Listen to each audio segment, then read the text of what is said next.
పిలిచి సీత మనసు గెలిచి కనులు కనులు కలిపి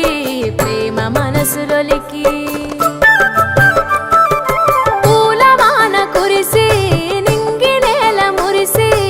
ఊరు వాడ తరలి ఉత్సవాలు జరిపి సీతమ్మ సిగ్గుతో రామయ్య ప్రేమతో సీతమ్మ గుండెలో రామయ్య రూపము నిండు నూరేళ్ళు వర్ధిల్లాలని జనసంద్రం ఏడు జన్మాలు ఏకమవ్వాలని కలకాలం ఈ ఇద్దరు ఎల్లప్పుడు ఉండాలి సంతోషం కళ్యాణం కమనీయం